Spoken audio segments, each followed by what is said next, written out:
Hello guys, welcome on success plus academy.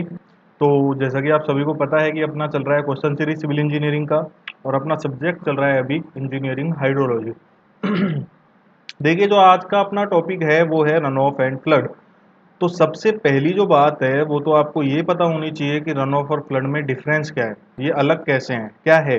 देखो, मैं आपको बताता हूँ कि मेरे पास हुई प्रेसिपिटेशन, ये हो गई मेरे पास प्रेसिपिटेशन। अब जब ये प्रेसिपिटेशन होती है तो प्रेसिपिटेशन में बहुत सारे लॉस होते हैं अपने पास, ठीक है ना। लॉस क्या क्या होते हैं? देखो, ये अगर मेरी ग्राउंड सरफेस है तो सबसे पहला काम क्या होगा आपका? इन्फिल्ट्रेट होगा वाटर। इसके अलावा आपका इवेपोरेशन होगा, ठीक है। इसके अलावा कुछ आपका इंटरसेप्शन लॉस भी हो जाएगा, सरफेस डिटेंशन भी हो जाएगा। मतलब आपके पास प्रेसिपिटेशन में से क्या हो जाएंगे? लॉस हो जाएंगे बहुत सारे, ठीक है ना। प्रेसिपिटेशन मेरे पास हुई और प्रेसिपिटेशन में से क्या हो गए? लॉस हो गए। अब लॉस होने के बाद प्रेसिपिटेशन का जो पार्ट बचता है उसे बोला जाता है रन ऑफ। समझ गए बात को आप? देखो, अपनी जमीन में पानी चला गया, इवेपोरेट कर गया, इंटरसेप्शन में रह गया, बचा कुचा पानी कहाँ जाएगा? सरफेस के ऊपर से फ्लो करेगा, ठीक है। तो ये जो फ्लो करता है सरफेस के ऊपर से वाटर, इसी को बोला जाता है रन ऑफ। क्लियर है ना। दूसरी बात होती है अपने पास फ्लड। अब फ्लड क्या होती है? देखो, सबसे पहली बात तो अगर रन ऑफ किसी स्ट्रीम में जाके मिल जाता है तो उसे अपन डिस्चार्ज कह देते हैं जनरली टर्म में, ठीक है। अब क्या होता है, जैसे ये मेरे पास कोई एक पर्टिकुलर रिवर है, इस रिवर में क्या हुआ? बहुत ज़्यादा डिस्चार्ज आ गया। इसमें क्या हुआ मेरे पास? इसके कैचमेंट में बहुत ज़्यादा हैवी रेनफॉल हुई, इसमें बहुत ज़्यादा हैवी मेरे पास डिस्चार्ज आ गया, और जो डिस्चार्ज था वो इसकी लिमिट से ओवर हो गया, और इसने क्या किया कि इसके किनारे विनारे तोड़ दिए, ऐसा आप मानिए, ठीक है। तो ये क्या कहलाएगी? ये कहलाएगी मेरी फ्लड, ठीक है। तो फ्लड क्या है? फ्लड एक कंडीशन है।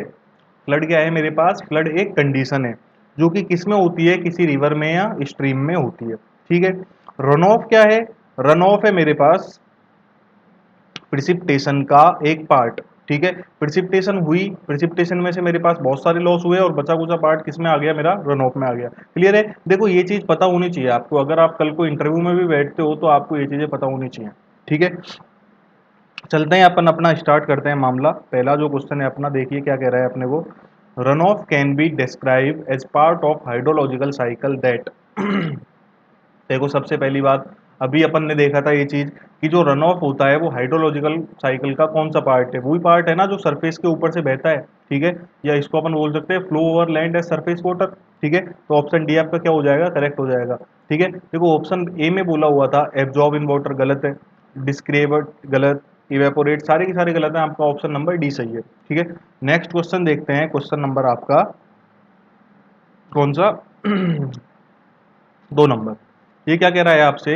Run of is a part of. तो ये तो आप सभी को पता है, अभी जस्ट अपन ने डिस्कस किया है कि प्रिसिपिटेशन के ही ये सारे पार्ट होते हैं, ठीक है।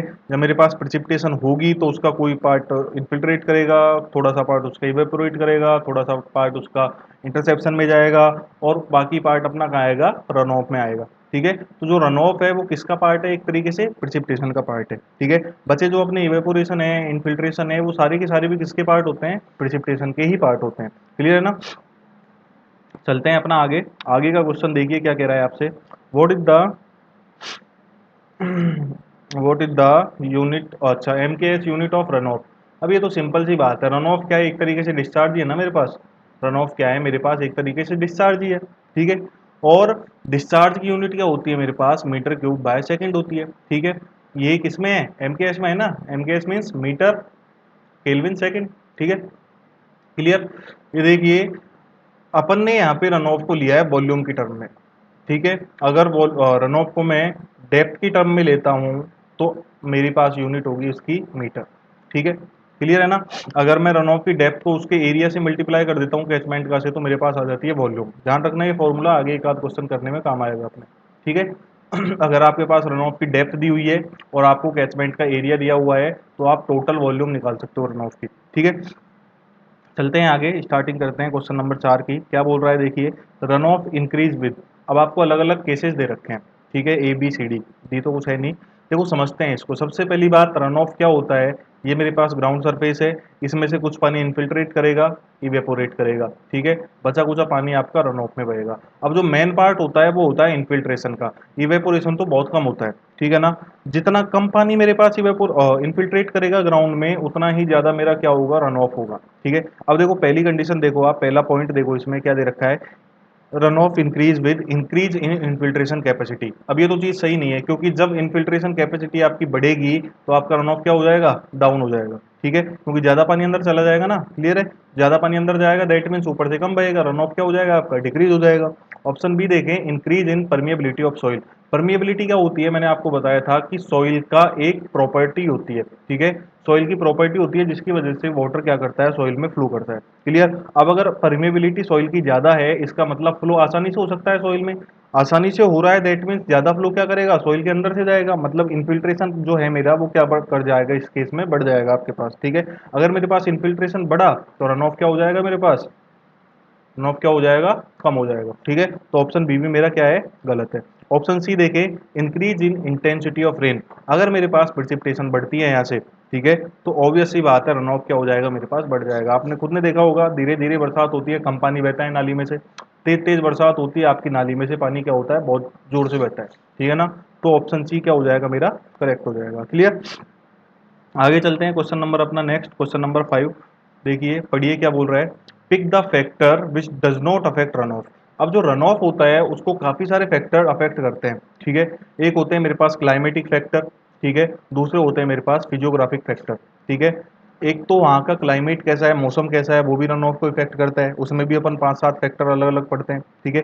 एक होता है मेरे पास फिजियोग्राफिक की, वहाँ की सॉइल कैसी है, वहाँ का जो ग्राउंड है वो कैसा है, सब कुछ कैसा है, ठीक है, उस पर भी डिपेंड करता है। तो देख लेते हैं अपन यहाँ पे शेप ऑफ कैचमेंट। तो शेप होती है, उससे भी मेरा रन ऑफ क्या होता है, अफेक्ट होता है। मैंने आपको हाइड्रोग्राफ पढ़ाया था तब बताई थी ये चीज, ठीक है ना। अलग अलग शेप के लिए क्या होता है, आपका रन ऑफ चेंज होता है, वेरी होता है, ठीक है, उसकी वैल्यू में चेंजेस होते हैं। दूसरा देखिए, एक्सिस्टेंस ऑफ वेजिटेशन। आपको पता है अगर किसी ग्राउंड पे ज्यादा आपके पेड़ पौधे उगे होंगे तो वहां पे आपका जो रन ऑफ आएगा वो कम आएगा, ठीक है। जबकि अगर आपका कोई प्लेन ग्राउंड है जिसपे कुछ भी नहीं है तो उस केस में रन ऑफ आपका ज्यादा आएगा। थर्ड देखिए, टाइप ऑफ सॉइल, अभी जस्ट बताया था, ऐसी सॉइल जिसकी परमिएबिलिटी ज़्यादा हो, इन्फिल्ट्रेशन ज़्यादा होगा, रन ऑफ कम हो जाएगा।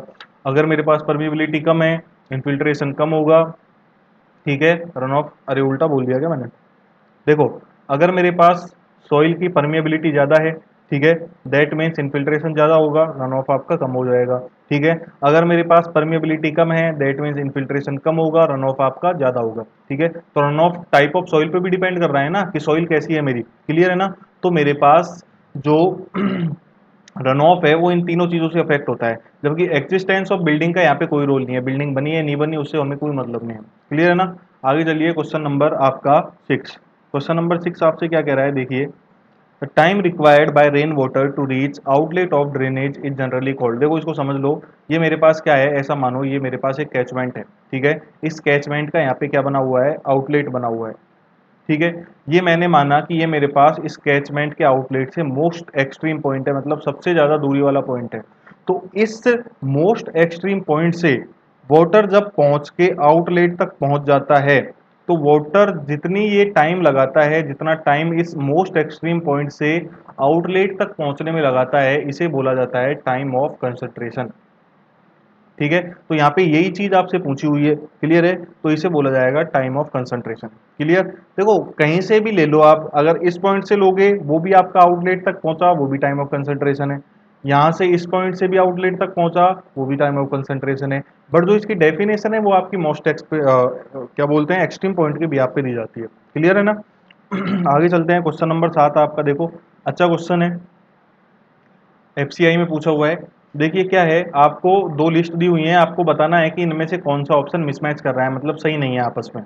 देखो, वाटर लॉस, इवेपोरेशन, ठीक है जी, इवेपोरेशन एक तरीका क्या है, वाटर लॉस है, तो ये ऑप्शन ए मेरे पास क्या है, सही हो गया। दूसरा देखिए, रन ऑफ स्ट्रीम फ्लो। देखो स्ट्रीम में जब रन ऑफ आता है तभी क्या होता है, स्ट्रीम फ्लो होता है, ऑब्वियस सी बात है, क्लियर है ना। तो ये दोनों भी आपस में क्या है, मैच है।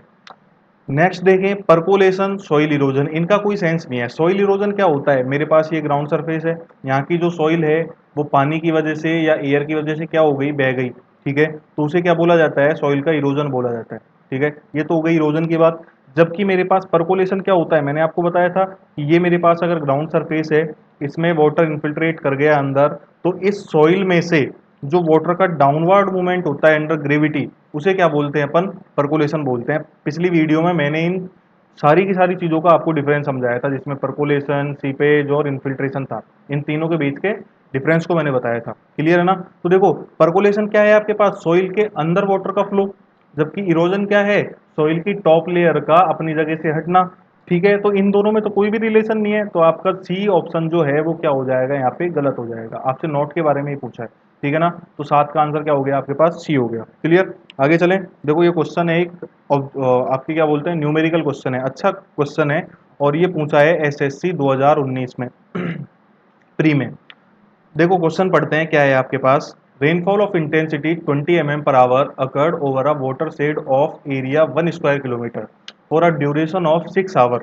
देखो, आपको डेटा दिया हुआ है, लिख लो इसको एक बार। इंटेंसिटी है आपके पास 20 पर आवर, ठीक है। ड्यूरेशन कितनी है इसकी, ये है आपके पास 6 आवर, और आपके पास जो एरिया है कैचमेंट का वो है 1 स्क्वायर किलोमीटर। क्लियर? ये चीज़ दी हुई है मुझे। आगे देखिए क्या बोला है इसने, it measure are direct run off for a volume of, ये फोर गलत है यहाँ पे, of, it measure a direct run off volume 30,000 cumec in the stream. तो ये जो मेरे पास बरसात हुई ना इतने एरिया पे, इससे मेरे पास डायरेक्ट रन ऑफ निकला, और वो कितना था मेरे पास, 30,000 क्यूमेक का था। क्लियर? कोई दिक्कत नहीं इससे। आगे देखिए, find the precipitation not available for run of in this case. देखो, इस क्वेश्चन में थोड़ी लैंग्वेज आपको अच्छी दे दी, मतलब कंफ्यूजस दे दी। इसने क्या बोला आपसे, क्या बोला फाइंड आउट करने के लिए, कि मुझे वो प्रिसिपिटेशन बताओ जो इस रन ऑफ में अवेलेबल नहीं है। देखो, आपके पास क्या होता है, प्रिसिपिटेशन होती है, ठीक है। प्रिसिपिटेशन होने के बाद क्या होता है, आपके पास कई तरह के लॉस होते हैं, जिनमें आपका इन्फिल्ट्रेशन होता है, इवेपोरेशन होता है, सारा कुछ होता है, ठीक है। उसके बाद जो बचा कुचा पानी होता है वो जाता है आपका रन ऑफ की फॉर्म में। क्लियर? अब देखो, प्रिसिपिटेशन हुई मेरे पास, ठीक है, उसमें से कुछ लॉस हुआ, उसका कुछ पार्ट लॉस हो गया, उसको क्या बोल दिया मैंने, उसको बोल दिया टोटल लॉस। क्लियर है? ठीक है। और जो बचा कुचा पार्ट था वो किस में आ गया, मेरा रन ऑफ में आ गया। ठीक है, तो अगर मैं टोटल प्रिसिपिटेशन में से लॉस हटा दूं सारे के सारे, या टोटल लॉस हटा दूं, तो बचा कुचा क्या है मेरे पास, रन ऑफ है।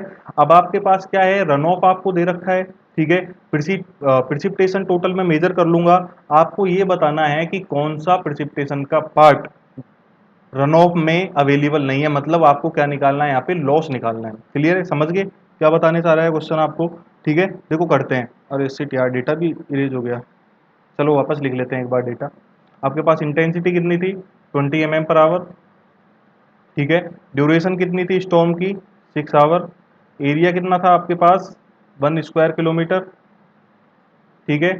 और आपके पास जो डायरेक्ट रन ऑफ था वो कितना आया था, 30,000 क्यूमेक। क्लियर है? अब मैं क्या करूं, यहां से सबसे पहला तो काम करूं, मैं प्रिसिपिटेशन में जितनी मेरे पास वॉल्यूम आई थी वाटर की वो काउंट कर लूं, ठीक है। उस वॉल्यूम में से डायरेक्ट रन ऑफ को हटा दूंगा, मेरे पास क्या आ जाएगा, ऐसा प्रिसिपिटेशन का पार्ट आ जाएगा जो कि इस रन ऑफ में शामिल नहीं था। क्लियर है ना? अब देखो, पहला काम क्या करूं, मैं प्रिसिपिटेशन की डेप्थ फाइंड आउट करूं। डेप्थ कैसे करूंगा फाइंड आउट, कि भाई प्रेसिपिटेशन की इंटेंसिटी मुझे पता है 20 पर आवर है, मतलब 1 घंटे में 20 डेप्थ का पानी मेरे पास गिरा है। क्लियर है? और टोटल कितनी देर तक गिरा है, 6 घंटे तक गिरा है, तो मैं डेप्थ निकाल सकता हूँ उसकी टोटल डेप्थ। ठीक है, कितनी हो जाएगी मेरे पास, 20 × 6, दैट मीन्स 120 क्लियर? ठीक है, अब मेरे पास डेप्थ आ गई वाटर की। अब मुझे निकालना क्या है, प्रिसिपिटेशन का वॉल्यूम निकालना है, कि मेरे पास कितना वाटर प्रिसिपिटेशन के थ्रू आया। क्लियर है ना? तो उसके लिए क्या करूंगा मैं, depth multiply by area. Clear है? अब देखो, डेप्थ आपने निकाल लिया एमएम में, इसको मीटर में चेंज कर दो, 0.12 मीटर। क्लियर? आपके पास एरिया है स्क्वायर किलोमीटर में, इसको कर दो मीटर में चेंज, 1 × 10⁻6 मीटर स्क्वायर। क्लियर है ना? तो आप क्या निकाल लोगे यहाँ पे, प्रेसिपिटेशन में जो वाटर आया था उसकी वॉल्यूम, तो कितनी हो जाएगी आपके पास, 0.12 मल्टीप्लाई बाय 1 × 10⁻6, कितनी हो जाएगी बताना, 1,20,000 मीटर क्यूब। तो आपके पास बरसात से 1,20,000 मीटर क्यूब पानी आया, जिसमें से आपका 30,000 मीटर क्यूब रन ऑफ में बह गया। तो ऐसा पानी बताओ जो कि रन ऑफ में नहीं बहा, तो सिंपल सा काम है, क्या कर देंगे, 1,20,000 माइनस 30,000, हो गया ना? बचेगा आपके पास आंसर 90,000। क्लियर है? तो ये 90,000 क्यूमेक वाटर क्या है आपके पास, वो वाला प्रेसिपिटेशन है जो कि रन ऑफ में नहीं था। ठीक है, तो ये आपके पास आंसर आ गया। क्लियर? अरे ऑप्शन में आपसे किस में पूछा है, बताना तो। ऑप्शन में आपसे पूछा है डेप्थ की फॉर्म में, तो आपको बताना भी किस में पड़ेगा, डेप्थ की फॉर्म में बताना पड़ेगा। ये आपके पास वॉल्यूम में आया है, ठीक है ना। अब देखो आपके पास एरिया पता है, ठीक है, आपके पास वॉल्यूम पता है, आपको डेप्थ निकालनी है तो निकाल दो आराम से, वॉल्यूम बाय एरिया।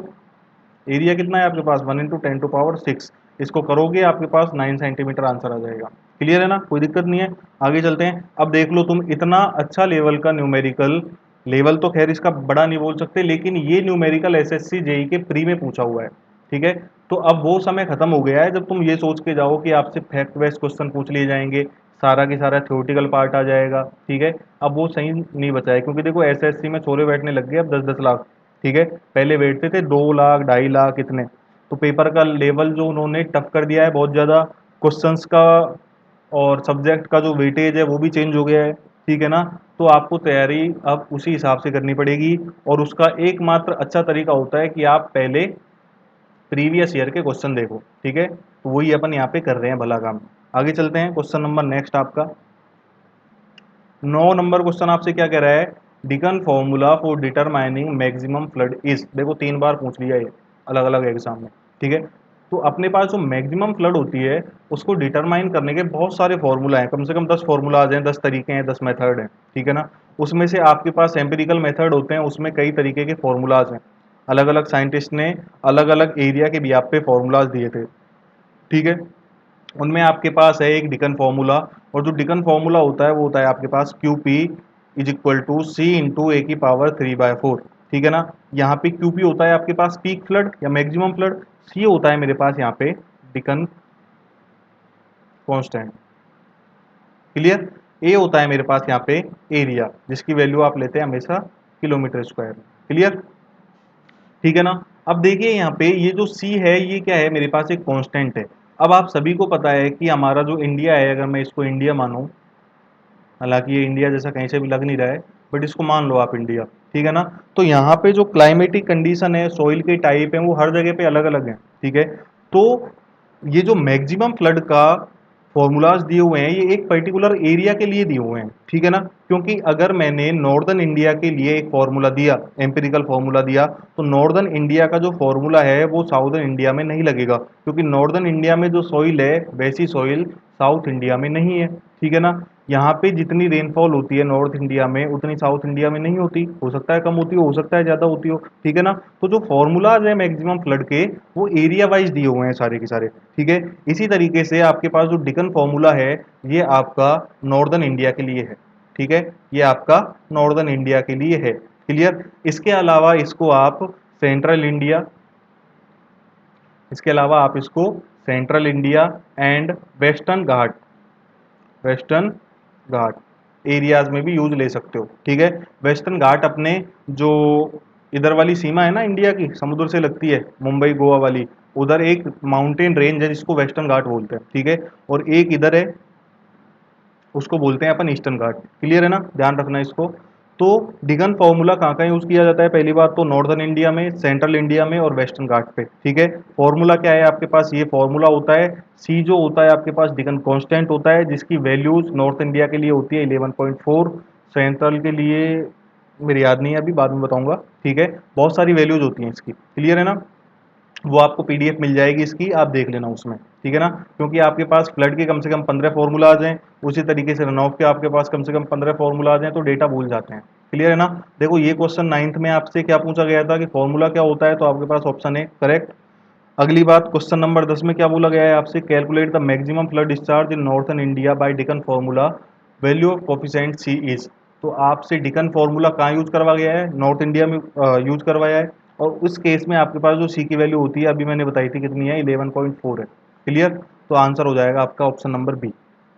अगला क्वेश्चन देखें, क्वेश्चन क्या बोल रहा है आपसे, deacon formula for high flood discharge is use for the catchment. Catchment means मतलब एरिया एक तरीके से। ठीक है, तो जो हाई फ्लड डिस्चार्ज करने का डिकन फॉर्मूला होता है उसे किस टाइप के कैचमेंट में या किस कैचमेंट में काम में लेते हैं, ईस्टर्न इंडिया में नहीं लेते, वेस्टर्न इंडिया में नहीं लेते, सी ऑप्शन नॉर्दर्न इंडिया, अभी बताया था ना कहाँ कहाँ लेते हैं, नॉर्दर्न इंडिया, सेंट्रल इंडिया और वेस्टर्न घाट। तो ऑप्शन यहाँ पे कौन सा मैच करेगा आपका, option number C. Clear.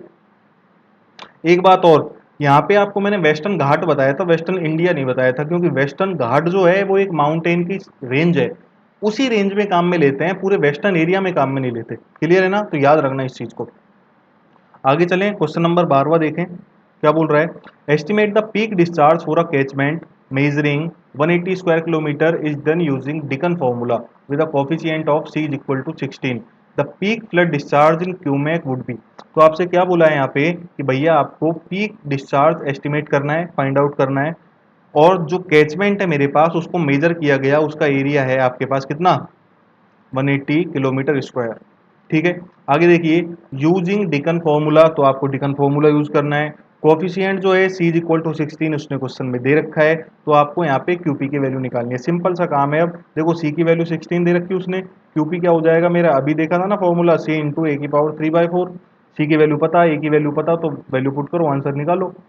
16 into 180 की पावर 3/4, इसको सॉल्व करोगे आपके पास आ जाएगा 786.27 क्यूमैक। देखना ऑप्शन कौन सा सही है। 493 गलत, 1246 गलत, ऑप्शन सी 786, ये आपका क्या हो जाएगा, सही हो जाएगा। क्लियर। आगे चलें, question number next 13। If observe annual rainfall from a basin of area 500 square kilometre is 150 million cumec, है ना। आगे देखिए, and corresponding annual rainfall over the basin during the same year is 750 mm, the run of coefficient will be. अब देखो सर्वप्रथम काम क्या होता है अपना, कि जो डेटा है उसको लिख लो, जिससे कि अपने अंदाजा लगे कि क्या पूछना चाह रहा है, कौन सा फॉर्मूला लगेगा। ठीक है। आपके पास बेसिन एरिया कितना, 500 किलोमीटर स्क्वायर। क्लियर। आगे देखो, इसके अलावा आपको क्या बोला यहाँ पे, आपको बोला रेनफॉल। ये यार ये थोड़ा क्वेश्चन में मिस टाइप हो गया है, मिस प्रिंट हो गया है ये। If observe annual rainfall from, अच्छा अच्छा, ये दिया हुआ है आपको 150 मीटर मिलियन क्यूमेक आपको डिस्चार्ज दिया हुआ है, सॉरी, है ना। ये आपको दिया हुआ है यहाँ पे डिस्चार्ज कितना, 150 मिलियन क्यूमेक। थोड़ी लैंग्वेज अलग है इस क्वेश्चन के ना। और आपसे यहाँ पे दिया हुआ है इसके अलावा annual rainfall over the basin, ये कितना है आपका, 750 mm है। ये आपको एनुअल रेनफॉल की जगह यहाँ पे आपका होना चाहिए था लाइक रन ऑफ, है ना, या डिस्चार्ज, जिससे कि आपका क्वेश्चन सही रहता। लेकिन अब थोड़ी सी लैंग्वेज इसकी चेंज है, तो कोई दिक्कत नहीं है। देखो आपको एरिया दिया हुआ है, आपको डिस्चार्ज दिया हुआ है, और आपको एनुअल आपके पास रेनफॉल दी हुई है। ठीक है। अब आपसे पूछा है यहाँ पे run of coefficient, that means आपसे सी पूछा है, तो आपने रेशनल फॉर्मूला पढ़ा होगा। पहली बात तो कि जो अपने पास एनुअल रेनफॉल होती है उसी में काम आती है। ठीक है। तो आपके पास फॉर्मूला होता है रेशनल फॉर्मूला का, Q is equal to CIA। ठीक है। दूसरा भी होता है, आपने पढ़ा होगा 27 या 28 CIA, उसमें क्या करते हैं, इनकी यूनिट को बैलेंस करके कर देते हैं, तो इसी वजह से 0.27 आगे आ जाता है। ठीक है। अपन क्या करेंगे, अपन यहाँ पे यूनिट को सेम कर लेंगे सबकी। क्लियर है ना। देखो सारा कुछ अपन ऐसे करते हैं, मीटर क्यूमेक में या मीटर में ले लेते हैं। ठीक है ना। देखो किलोमीटर स्क्वायर को मैं मीटर में चेंज करूंगा, ये हो जाएगा मेरे पास 500 इंटू 10⁻6 मीटर स्क्वायर। ठीक है ना। डिस्चार्ज को मैं मीटर में चेंज करूंगा, ये हो जाएगा मेरे पास 150 इंटू 10⁻6 मीटर क्यूब। मिलियन को हटा दिया। ठीक है। इंटेंसिटी, सॉरी, अपने पास जो रेनफॉल है उसको मैं मीटर में चेंज करूंगा, ये हो जाएगी मेरे पास 0.75 मीटर। क्लियर। ये डेटा दिया हुआ है, ये आपका फॉर्मूला है, सी की वैल्यू आपको फाइंड आउट करनी है, निकाल लो। सी इज इक्वल टू क्या हो जाएगा, क्यू बाय आई ए। ठीक है। क्यू कितना है आपके पास, 150 इंटू 10⁻6। ए कितना है आपके पास, 500 इंटू 10⁻6। और आई कितना है आपके पास, 0.75। इसको सोल्व करोगे आपके पास आंसर आ जाएगा 0.4। क्लियर है, सोल्व कर लेना, हो जाएगा आसानी से। देखो अब ऐसे क्वेश्चन आपसे ऑब्जेक्टिव में पूछे जाते हैं, तो आप अच्छी तैयारी करें, वापस से बता रहा हूँ।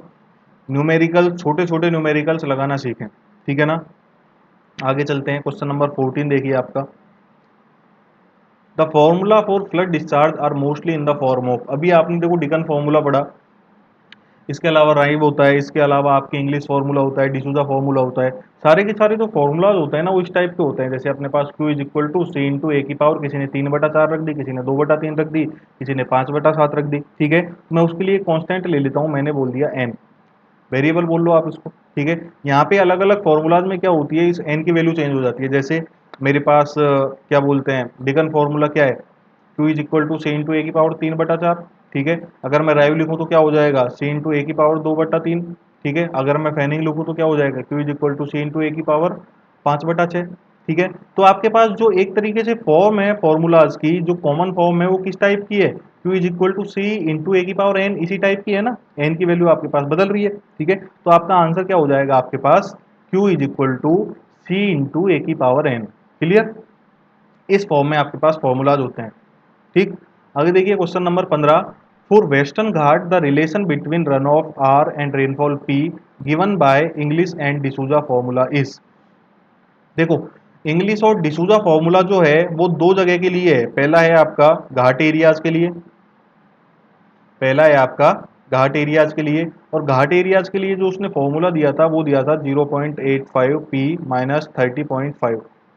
ठीक है, किसके बारे में, रन ऑफ के बारे में। और दूसरा दिया था उसने प्लेन एरियाज के बारे में, और ये फॉर्मूला उसने दिया था 0.052 पी, पी माइनस 17.8। ठीक है, ये दो अलग अलग फॉर्मूलाज उसने दिए थे। आपसे पूछा कहाँ है, वेस्टर्न घाट पे पूछा है। ठीक है, तो घाट एरिया वाला फॉर्मूला रहेगा, क्या हो जाएगा 0.85 माइनस 30.5। क्लियर है ना, तो आपके पास ऑप्शन नंबर सी हो जाएगा। अगर प्लेन एरिया का पूछता तो आपके पास ऑप्शन डी हो जाता।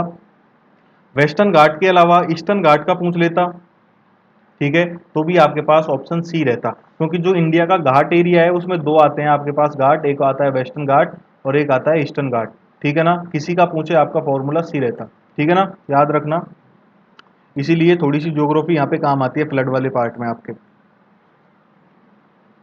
आगे देखिए क्वेश्चन नंबर 16 आपका क्या है, according to Ryves formula for estimating flood the peak discharge is proportional to. तो राइव फॉर्मूला जो होता है आपका वो होता है Q is equal to C into A की पावर 2/3। ठीक है, तो यहाँ पे देख लें आप, सी तो आपके पास क्या है, कांस्टेंट है, तो जो मेरा डिस्चार्ज है वो किस पे डिपेंड कर रहा है या किसके प्रोपोर्शनल है, ए की पावर 2/3 के। ठीक है, तो ऑप्शन हो जाएगा यहाँ पे आपका बी। क्लियर, आगे चलो question number 17। For the estimate of high flood in fan shape catchment the formula use is. तो फैन से जो कैचमेंट होते हैं आपके पास उनमें इंग्लिश फॉर्मूला का यूज किया जाता है। ठीक है, याद रखना, याद ही रख लेना इसको, और कोई ऑप्शन नहीं है आपके पास। ठीक है ना, क्योंकि हर फॉर्मूला एक पर्टिकुलर टाइप के कैचमेंट और पर्टिकुलर एरिया के लिए दिए गए हैं, तो आपको याद ही रखने पड़ेंगे। ठीक है ना, आगे चलते हैं क्वेश्चन नंबर आपका 18वां, जो कि आपका आरपीएससी आईटीआई के जो वाइस प्रिंसिपल की भर्ती हुई थी 2016 में, उसमें पूछा गया था। अच्छा क्वेश्चन है, आसान है काफी ज्यादा। देखो, the probability P and recurrence interval T are related as. देखो, सबसे पहले आपको समझना पड़ेगा कि रियकरेंस इंटरवल क्या होता है, टी आर। ठीक है, टी आर क्या होता है, आपके पास टी आर वो इंटरवल है जिसमें एक किसी पर्टिकुलर प्लेस प्रोसेस की रिपीट होने के चांसेस होते हैं या प्रोबेबिलिटी होती है। ठीक है, जैसे मेरे पास ऐसा मानिए कि इस नदी में, ये जो नदी जा रही है इसमें आज बाढ़ आई। ठीक है, या ऐसा मानिए अब की साल इसमें क्या आई, 2020 में बाढ़ आई। ठीक है, और मुझे अगर आप देखें तो पहले का डाटा मैंने यहाँ से कलेक्ट किया और मुझे पता लगा कि इससे पहले बाढ़ इसमें 2010 में आई थी, और उससे पहले इसमें 2000 में आई थी। ठीक है, तो आप यहाँ पे देख सकते हो कि 10-10 साल बाद क्या आ रही है, यहाँ पे बाढ़ आ रही है। ठीक है, तो ये जो एक प्रोसेस है इस नदी में बाढ़ का, ये 10 साल बाद क्या हो रहा है, रिपीट हो रहा है।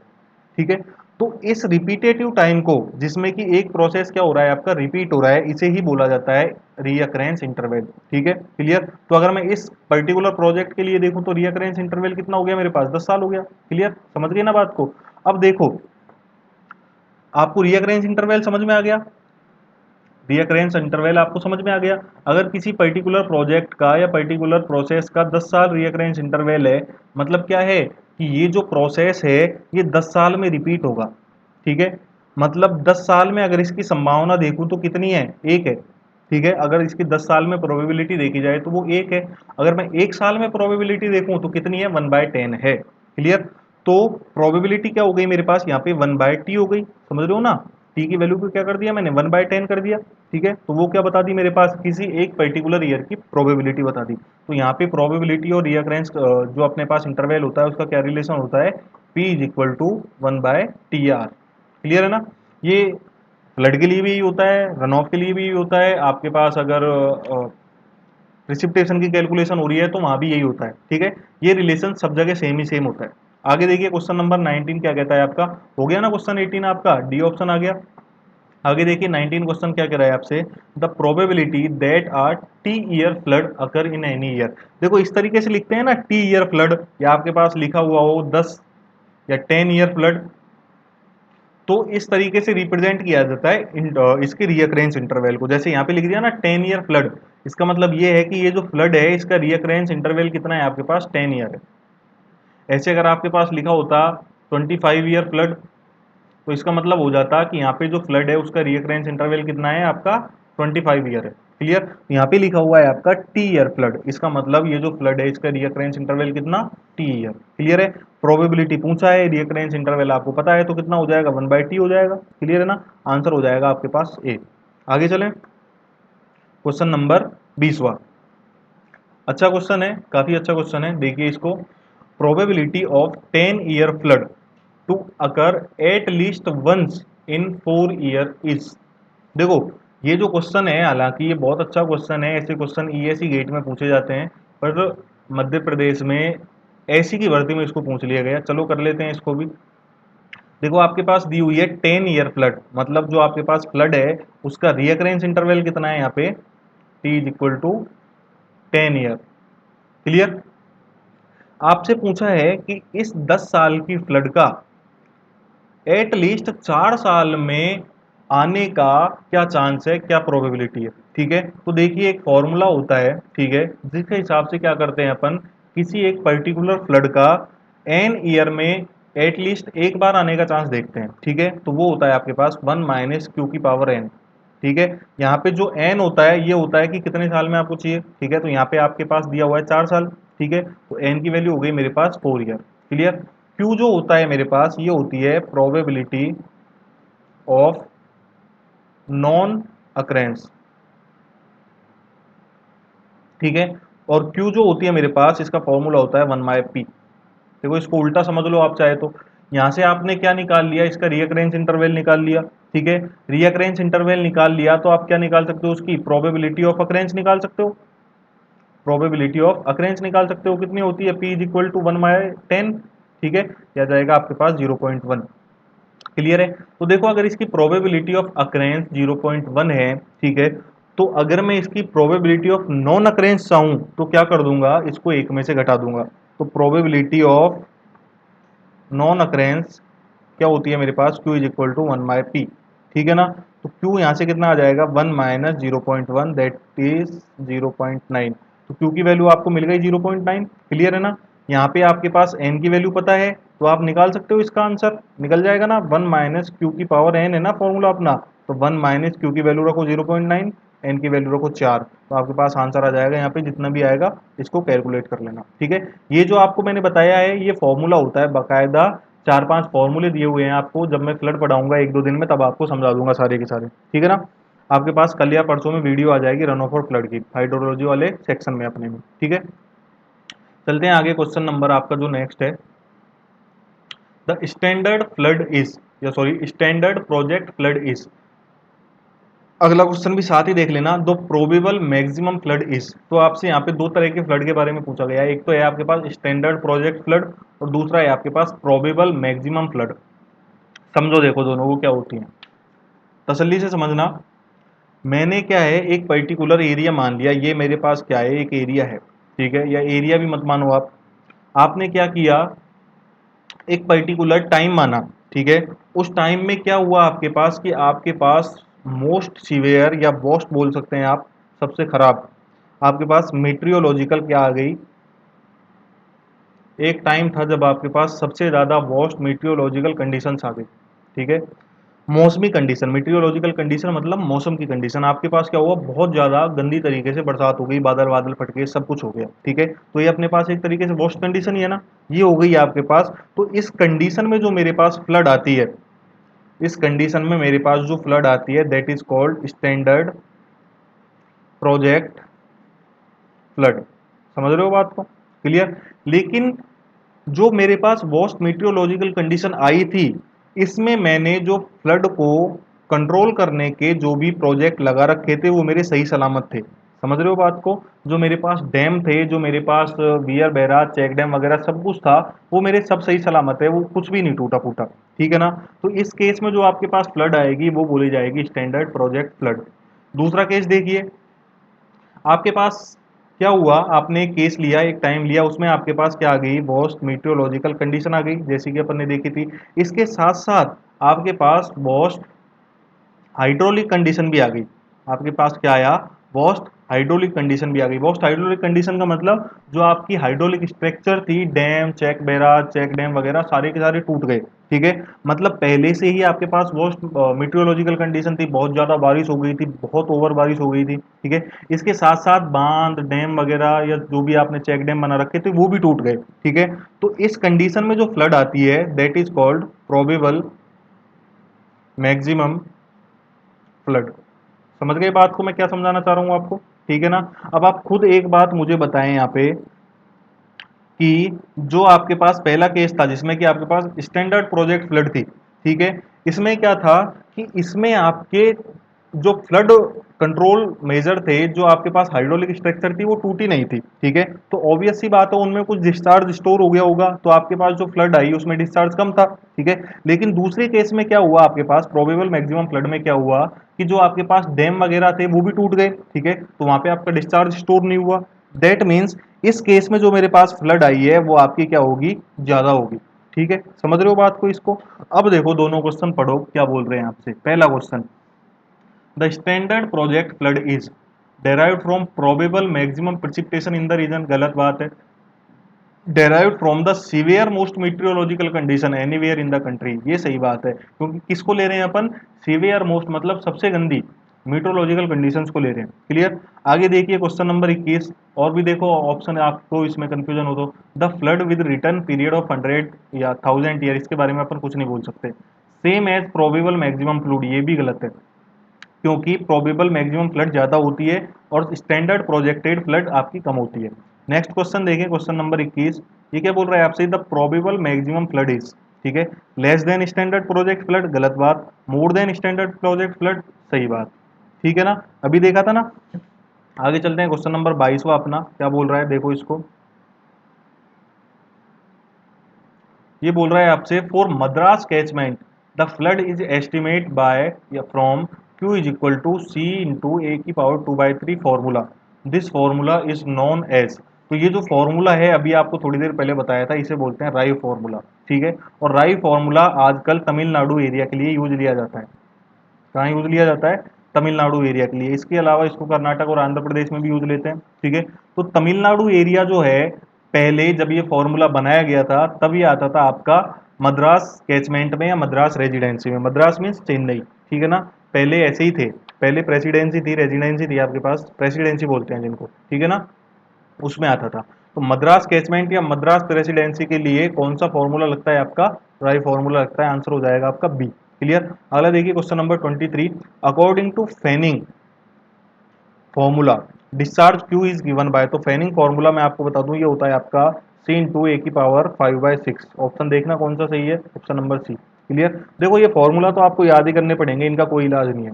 कहाँ कहाँ एप्लीकेबल हैं, क्या क्या इनके कांस्टेंट की वैल्यू होती है, ये आपको याद रखना पड़ेगा अगर पेपर पास करना है तो याद कर लेना, इसका कोई शॉर्टकट नहीं है। ठीक है? आगे चलो, क्वेश्चन नंबर आपका 24, क्या बोल रहा है, English formula is use to estimate flood discharge for. देखो, अब जो इंग्लिश फॉर्मूला है आपका वो अभी यूज लिया जाता है महाराष्ट्र रीजन के लिए, महाराष्ट्र रीजन के लिए। ठीक है?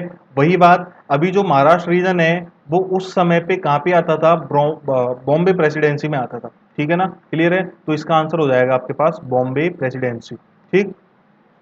अगला क्वेश्चन देखिए 25, the estimation of flood can be made by.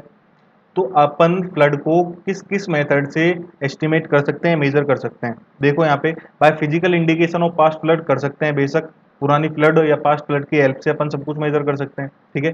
दूसरा देखिए by unit hydrograph, unit hydrograph की हेल्प से कैसे किया था। देखो अपन ने जब हाइड्रोग्राफ पढ़ा था तो ये समझा था, पहले मेरे पास यूनिट हाइड्रोग्राफ आया, उससे मैंने डीआरएस निकाल लिया, डीआरएस से मैं क्या निकाल सकता हूँ, फ्लड हाइड्रोग्राफ निकाल सकता हूँ बेस पीरियड ऐड करके। और फ्लड हाइड्रोग्राफ का अगर मैं एरिया ले लूंगा, ठीक है, तो वो क्या हो जाएगा, मेरे पास फ्लड की वॉल्यूम दे देगा। तो यहाँ से मैंने वॉल्यूम मेजर कर ली ना फ्लड की, ठीक है, तो मेरे पास दूसरा ऑप्शन भी सही है। तीसरा देखें, बाय फ्लड डिस्चार्ज फॉर्मूला, ये जो अपने पास फॉर्मूला है, रायू, डिकन, इसके अलावा फेनिंग, ये सारे के सारे क्या है, फ्लड डिस्चार्ज फॉर्मूला ही है ना, तो इनकी हेल्प से भी मेजर किया जा सकता है। तो आपका आंसर हो जाएगा ऑप्शन नंबर डी। क्लियर। आगे चलो, क्वेश्चन नंबर आपका 26वां। क्वेश्चन नंबर 26वां क्या कह रहा है, ए 100 ईयर पीक डिस्चार्ज मीन्स। अब देखो 100 ईयर पीक डिस्चार्ज, अभी थोड़ी देर पहले बताया था मैंने, ये क्या शो करता है, आपका रियकरेंस इंटरवल को शो करता है। तो इस पीक डिस्चार्ज का रियकरेंस इंटरवल कितना हो गया आपके पास, 100 ईयर हो गया। क्लियर। ऑप्शन देख लो कौन सा है, रीअक्रेंस इंटरवल, ऑप्शन नंबर बी आपका करेक्ट हो गया। क्लियर। क्वेश्चन नंबर 27 देखें क्या बोल रहा है, एक 10% फ्लड फ्रीक्वेंसी मीन।